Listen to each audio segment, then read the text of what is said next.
Gear up as Cash Miller and the team of accomplished guests steer you on an enlightening voyage filled with valuable tips, fresh insights, and effective strategies. Welcome to Marketing Masters, the Agency Power Show. Hello, everyone. This is Cash Miller. I'm the host of Marketing Masters and the CEO of Titan Digital. Today, I've got with me Sarah Hansen. We're going to be talking about full funnels. Funnel marketing has been something that's really, for the last few years, become a bit of a buzz, on putting people through customer journeys and stuff. Sarah, she's with your marketing team. Sarah, it's great to have you on. You are an expert in this. So, tell us a little bit about yourself before we get going.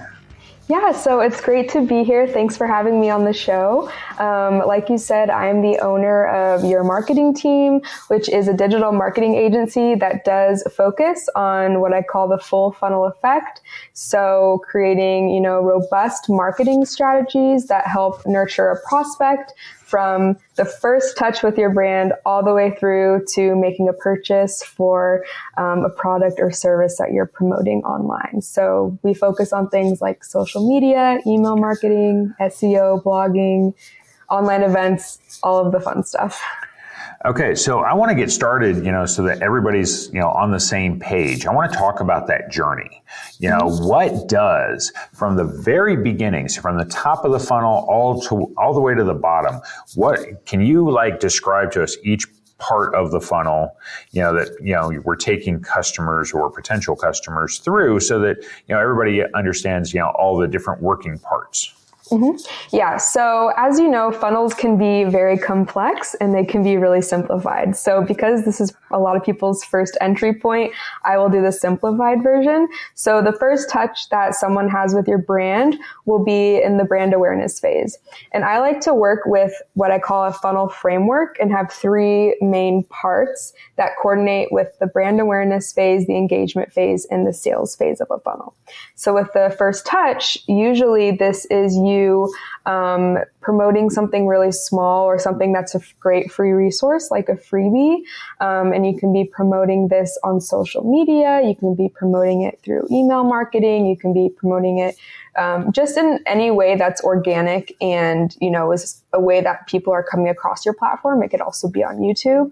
And then from there, this person will come into your funnel. So they might follow you on social media. They might, if they signed up for your freebie, join your email list, and you'll spend a good amount of time engaging with this person, educating them on who you are, what you do, what you provide, but also providing a ton of value, a ton of free resources, education into the topics that you cover, and really just proving yourself as the expert in your area. And so once you kind of build this trust with someone, you can start directing them towards what I usually suggest for people would be like an online event, whether that be a free masterclass or a webinar or a Facebook group challenge, email list challenge, anywhere where you can start to work with someone in a smaller group or on a more personal basis and provide even more value in that capacity. Just again, to prove over and over again that they should work with you. And then the goal from there is to keep engaging with them, whether that be retargeting, through messaging, DMs in a more, again, personal capacity, and nurture someone through to the sales part of the funnel, which would be at the end. Okay. So, kind of based on some of the things you mentioned, what kind of industries are best suited? Because it doesn't sound like everybody's going to be able to take advantage of, doing funnels. And we often run into people that they ask us about, and I'm like, yeah, it's not really going to work for you based on what you do. I know you work with a lot of business coaches and those types of people. Yes. But what kind of industries in your experience are they good for, and who's really not going to be a fit? So I really think that these types of funnels are a perfect match for anyone who has a personal brand. And within this personal brand, they're promoting things like digital products. So whether it be a course or a mastermind, those are digital services, and also digital products like ebooks or anything like that. And that's because these types of funnels really require, one, a lot of face time because you're trying to nurture those personal relationships. And also, since you're trying to promote a digital product or service, things like freebies, things like webinars, those are going to do a better job at nurturing people through to whatever that digital product or service is.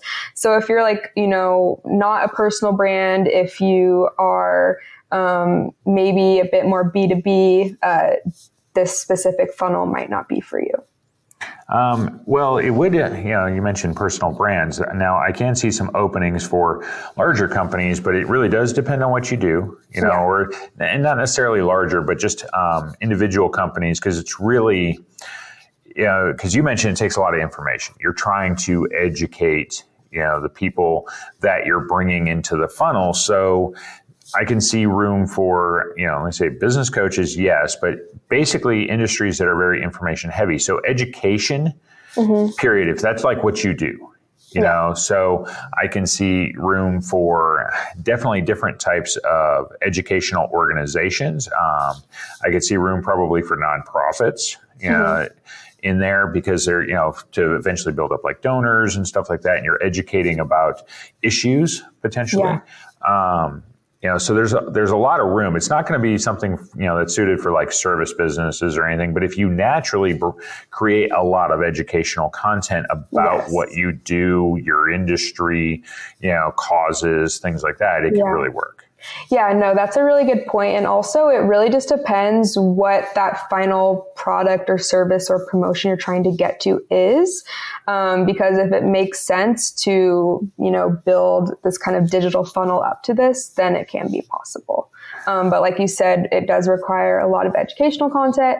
And I also suggest having at least, even if you are a larger company or organization, having at least one or two familiar faces to be showing up a lot in your content, because that's going to help with building the trust, the like no trust that people need and want to continue to learn from you.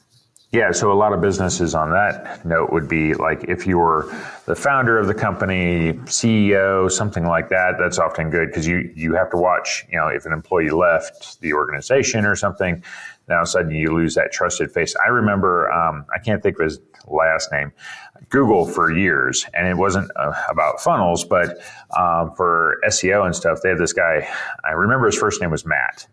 And he would put out all the Google updates and stuff like that. And he really became known with with Google because he was like almost the face of the business for a long time. And granted, the CEOs and stuff, they weren't going to be worried about doing that. But they had built him up so much that it was very noticeable when he was suddenly gone. He actually, I think I heard he went to work for some DC-based corporate, lobbying or something. I don't know.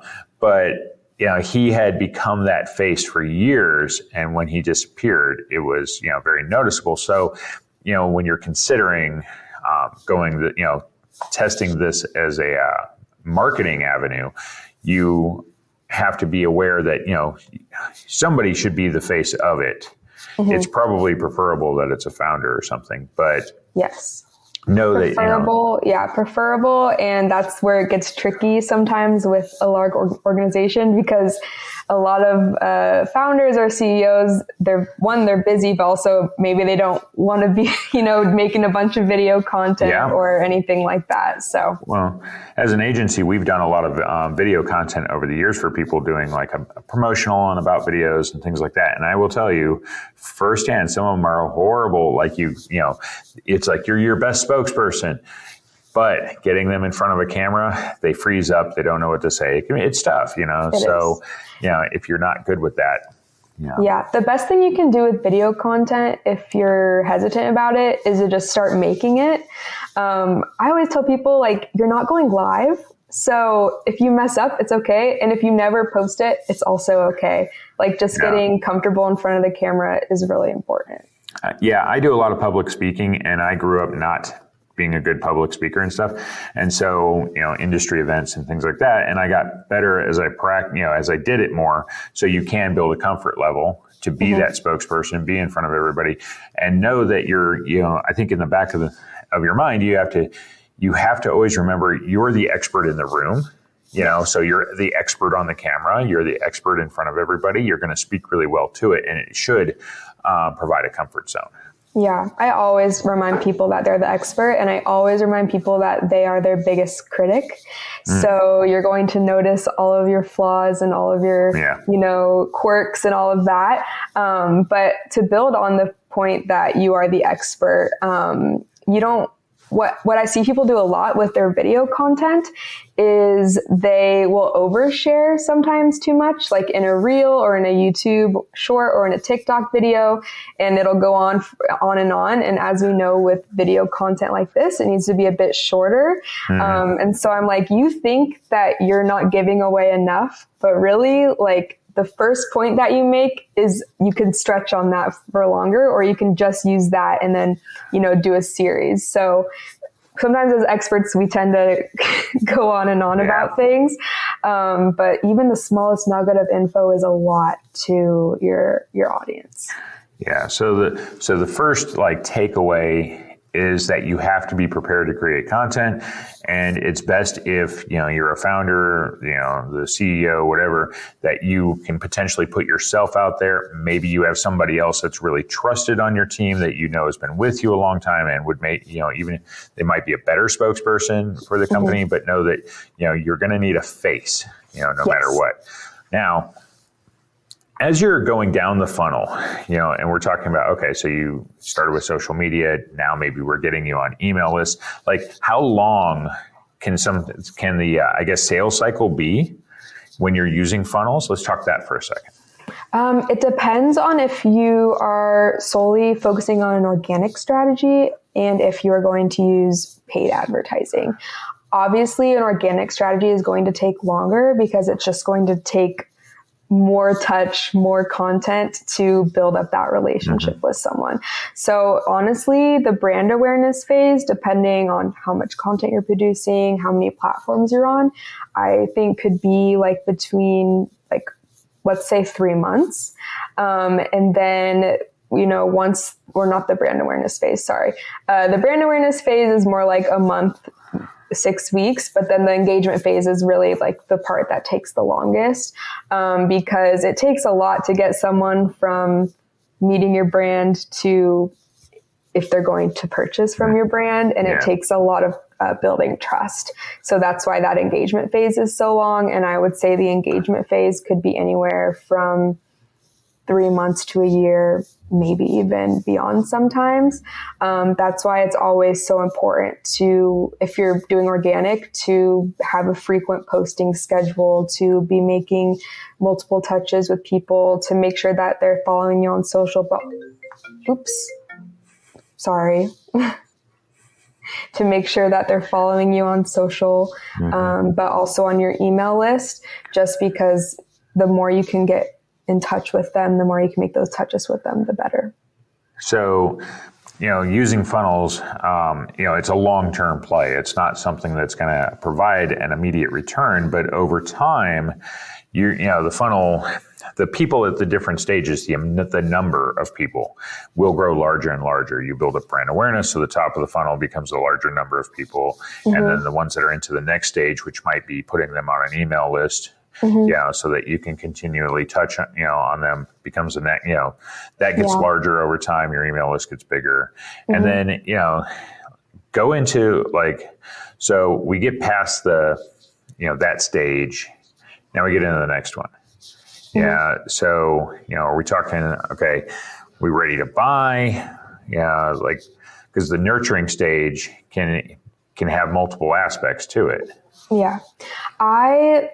So the types of funnels that we focus on, and then getting people from that nurture stage to sales interest, the best way we found to kind of ignite that move is through doing some sort of online events. Okay. If you're an online based business, so hosting some sort of exclusive webinar with, maybe a topic that you found is trending amongst your audience the past few months, so they're more interested to sign up. Maybe doing an exclusive Facebook challenge that's 2 weeks long, where you can kind of connect with them on a one-on-one base. And then at the end of the event is where your pitch is for whatever product, service you're launching. So let's say that you're launching a new mastermind group. And so you had, a 2-week Facebook challenge to get there. And at the end of it, you let people know, hey, if you sign up within the next 4 days for this new mastermind group, you will get this discount. If you don't sign up by that date, it'll hike up to this next price, but you'll only be able to register, by the end of the next 2 weeks. So it's kind of like you have your pitch and then you create, like a sense of urgency. You provide, an exclusive discount, just to really entice people into whatever that product or service you're promoting is. So are sales incentives then, because that's what you're talking about there, are they a big aspect? So if you're going to say, hey, we're going to use the funnel, at some point you need to consider what those incentives might be that a company is willing to offer? Yes. Yeah, I would definitely say that because, the sense of urgency is probably the biggest incentive, because if you can only get it within the short window, that's going to push people to buy it more. And then if you add on like an even shorter window with a discount, that's going to get you even more people through the door. So that's huge. But then also like the remarketing and retargeting of the people that attended that event. So following up with emails every day, maybe it's calling them if you got their phone number, sliding into their DM saying, hey, I'm happy you were here. Have you considered this? And even if you do paid advertising, retargeting with ads through pixel traffic, etc. So the retargeting and the remarketing is huge in terms of making that sale. Yeah, I can see that. I was just thinking like with business coaches, or anybody kind of along those, since you used it, mastermind groups as an example and such. I could see you do, maybe some sort of a mastermind, like it's a preview, and you invite people to the event, but then the offer, it's like, are you trying to land them for the mastermind or maybe one-on-one coaching sessions? Mm-hmm. And so what you do is you offer as the incentive, if you sign up for the webinar, during they get an offer or something for a free 30-minute coaching session so that you can have a one-on-one conversation essentially with them and basically show what you're able to, bring to the table if they were to hire you as a full-time coach. Yeah. And you also which I totally understand, a lot of business owners, they don't want to be giving away a bunch of stuff for free because that takes time, that takes money away from them. Sure. So thinking of incentives that you can add that are simple for you to add, but actually are providing immense value for your customer, those are great incentives. So, like you said, you could add, I always add an initial one-on-one kickoff call if it's going to be a group, because it doesn't take too much time for me, but also I know that in that time I can provide immense value to someone that they otherwise wouldn't have. And you can also, once you already have someone kind of going through the checkout process, you can also add upsells and cross-sell incentives. So if you wanted to upsell someone and say, hey, you can join this 3-month mastermind group, but also for X amount more, you can get a weekly coaching call, private coaching call with me to help you with it. So there's a lot of possibilities and ways to increase the sale just off of one customer too. Yeah, so you should be looking at what's your total offering, that you can provide. And then sometimes it's find things that maybe you wouldn't normally do, but can be value adds, to it. And then, you said go with the retargeting and stuff, because you get a lot of people, the beauty of retargeting ads, of course, following you around, but if you can get the event, now you have, you can build up people and you can use the retargeting ads as reminders, after the fact. And, and you can change your email strategy too, because you have, people at a higher up in the funnel that you're trying to get to such events, but now you've got people that you have had, attend and such. So they get a different, type of email. Yeah, and that's a key with the retargeting is really customizing your segments for your emails. So the people that attended the event, they can have a specific email series. People that maybe signed up for the event but didn't attend it, They can have a specific series and on and on. It can become a lot of content at once, but the beauty of funnels is that they can be automated and repeated. So once you've kind of figured out your special sauce, if maybe you're going to do the same launch 6 months from now, you have a bulk of your content already created and ready to go. So there are a lot of work up front, but can be very useful down the line. Yeah, the idea is, that while you do this up front, it's a repeatable system. So if you can automate a number of the stages, in which case, from a time perspective, after you've got everything automated, you're just doing the things like, let's say, if it's a mastermind group or whatnot, it could be that you're not even involved because some things are more giving them certain informational products, kind of in the timely moment, and then you have some offer that goes, beyond it and such. So there are certain things. It really depends on what you do as a business on how involved you need to be. Yeah, definitely. And I think just overall, like you said, a lot of the work is up front, and then later on it's just readjusting and, adding and tweaking, adding and tweaking here and there to adjust the strategy. All right, let's talk, since we talked a little bit about, retargeting and whatnot, once you've got somebody all the way through and, because I'm looking for the additional value beyond that they've made a purchase, because if they haven't made a purchase, they're still in the funnel and you're still dripping on them over time. But if they have made a purchase, what kind of, retention strategies are you looking at? Because just because they bought once, and of course it's going to depend on what the business offers and whatnot, but, is there the possibility that you can, keep them as a long-term, customer? Yeah. So let's say we stay on the idea of a mastermind, and it's like a 3-month mastermind container. I've had some coaches where at the end of the mastermind container, they have an incentive to continue in their group, and just do a weekly mastermind, kind of like hot seat coaching call. That way they keep them in the mastermind system. But it's not like in their defined, 12-week process because they already just did that. Yeah. You can also try to promote and upsell someone from a mastermind to just be a one-on-one coaching person. You can, if a lot of times when you do a mastermind, a lot of reoccurring popular topics and issues will come up. So that might inspire you to create your next product or service based on that. And I would just, have that ready by the time that 3-month container wraps up. So then you can have a strategy for promoting that. And a key thing is really just keeping people in your pocket. So even if they don't, follow up and sign up for whatever that next program is, touching base with them on a one-to-one, on a one-to-one communication level. So personal emails, messaging, etc. Just to let them know you're they're in your thoughts. If you're active on Instagram or something, responding to stories.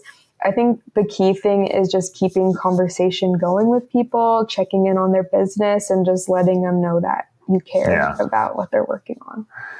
Let's talk for a second if can this kind of marketing be used for e-commerce businesses and such, since if you're still you're sending something out. So e-commerce is very similar to informational in that the transaction's online. So do you have an approach for that? Yeah, I think it definitely can. I don't work a lot in e-commerce, but a lot of the principles are the same. And e-commerce, I know, works a lot more heavily in the remarketing and retargeting aspect, and that's where they make a lot of their sales. So I think that's going to be huge. For e-commerce, growing your email list, getting people on your email list ASAP. So probably with some sort of discount code, like we see on every website we go on and buy things, and then having ongoing engagement there.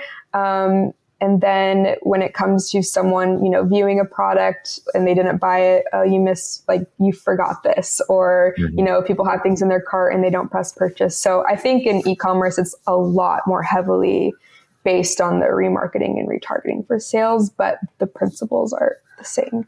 Well, I was just thinking like the top of the funnel, because a lot of e-commerce, revolves around creating content.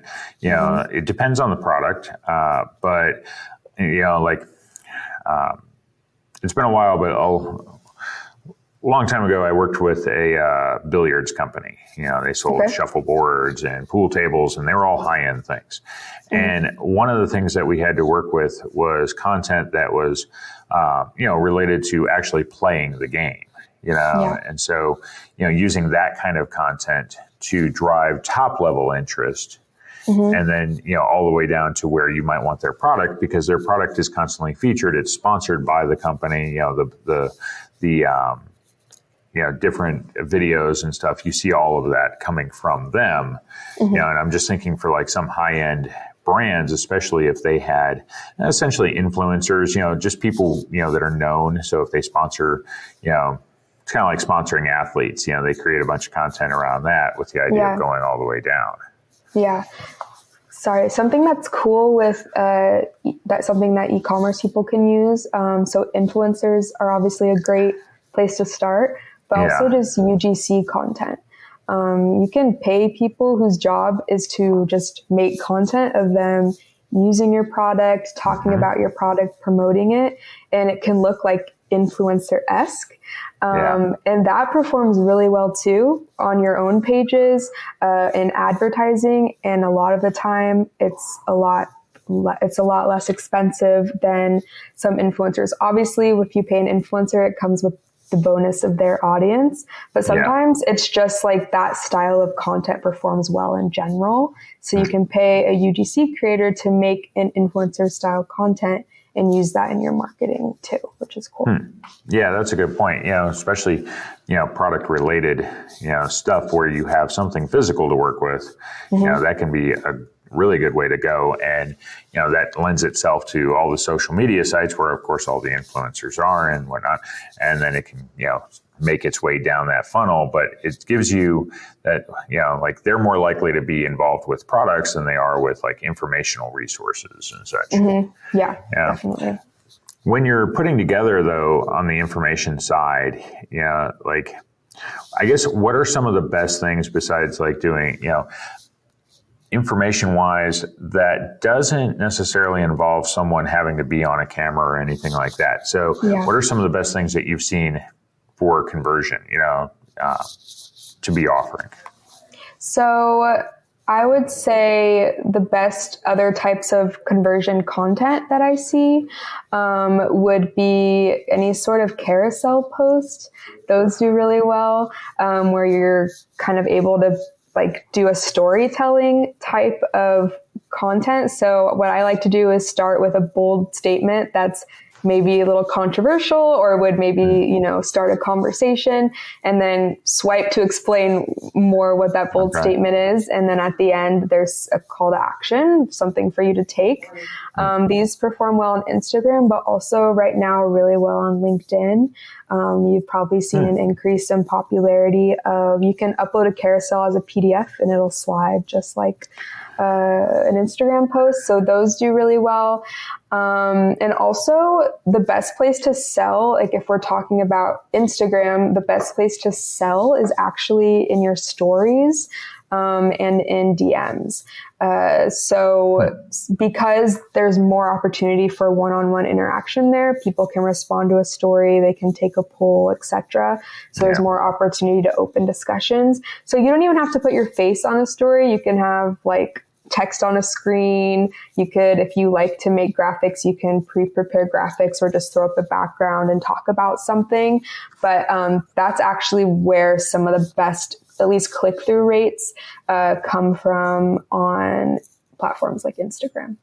That's good to know. Yeah, it's like, because, with the different social media platforms, I mean, every one of them's got their, little quirks, what works best on, each one and such. Do you find, because the platforms have become so visual and such, do you find a lot of, like say, like the carousels, whatnot, visual content in general just performs best?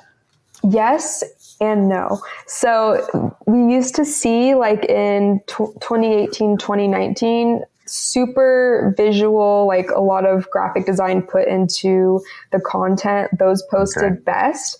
But we've actually seen it kind of reverse a bit into being a lot more casual with content. So people will type a carousel on their notes app and take screenshots and post it. And those are performing well than a post that maybe has a lot of graphic design effort put into.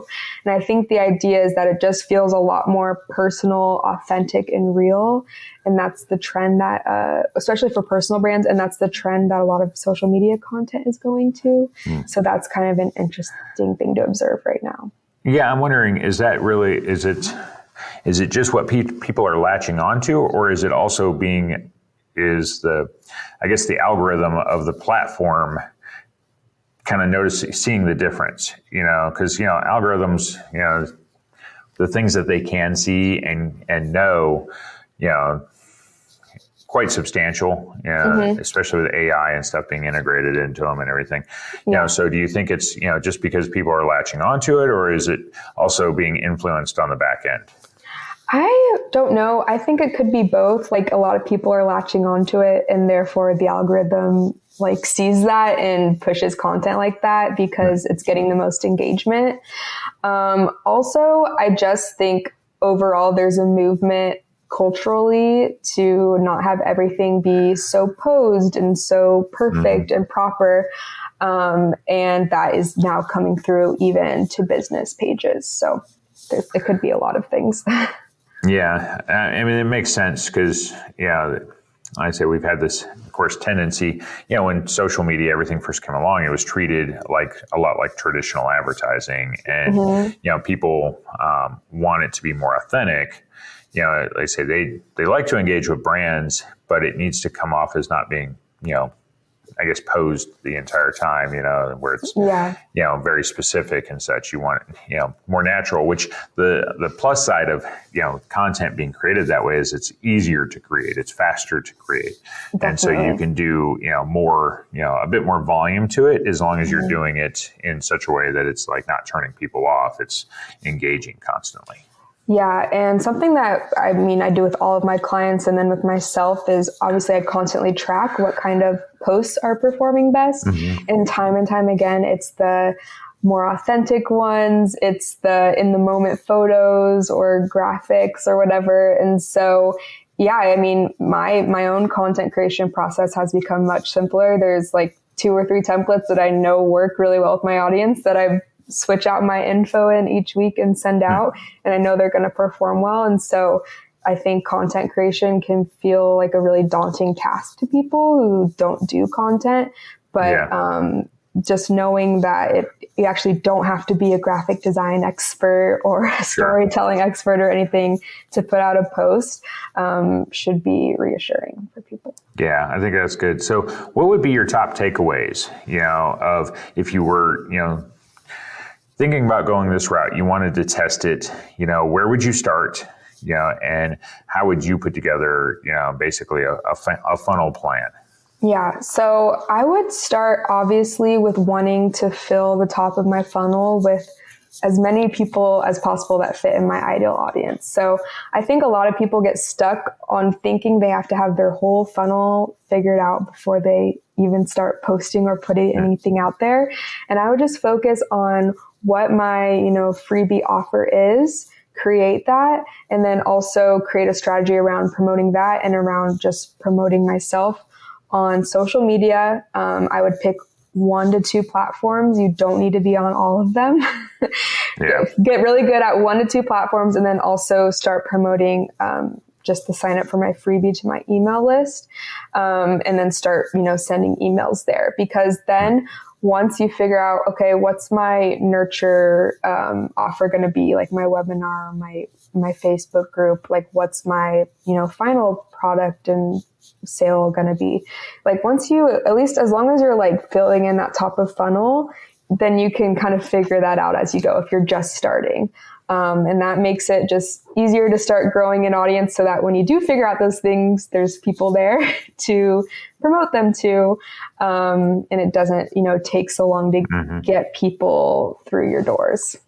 Yeah, you've got the top already, begun, but you don't have to try to figure out at some point you have to figure out the additional pieces, but it's going to take a little bit of time to get to even the top to start building up anyway. Yeah. And sometimes like by growing that just initial audience, that gives you a lot of insight into what you should do for the rest of your funnel, because you'll see what kind of content people react well to. You can do polls and questions and just do some market research to figure out, okay, like I thought I wanted to do this, but maybe I should pivot to this and go in this direction for my funnel. So it could be beneficial. That's great. I think, I've enjoyed having you on because you've helped define, funnels are one of those things. It's been a buzzword for quite a while now, but it's not right for every business. And I think that's, one of the things you've helped really define is what kind of businesses can benefit from such things, and also, which ones can't, because I say everybody can kind of build up the audience at the top, but it's what you have at the bottom of the funnel that actually converts them into something, a sale. What does that actually look like? So who can benefit? Because, I say everybody sold the top part of it and build your audience and everything. But if you don't have an appropriate offer at the end, it's going to be hard to convert anyone. Yeah, exactly. It's going to be hard. So, Sarah, how would people get a hold of you if they want to bring in a funnel expert? Yeah, so I'll preface this by saying in my website, email, and socials, marketing is shortened to MKTG. So my website is www.yourmktgteam.co. And my email is sarah@yourmktgteam.co. And my Instagram is @yourmktgteam. So there you go. I just had to shorten everything. There you go. So yes, if you need a funnel expert, Sarah's got it down. And, this has been a great episode. There's, a ton of value that, funnels can bring if you're the right type of business, but consider whether it's, the type of marketing you want to do. If it is, it can really, enhance what you're doing sales-wise. So my name is Cash Miller. I'm the CEO of Titan Digital, and I'm the host of Marketing Masters. It's been another great episode. Thank you for joining us. Thank you. We are done. Bye.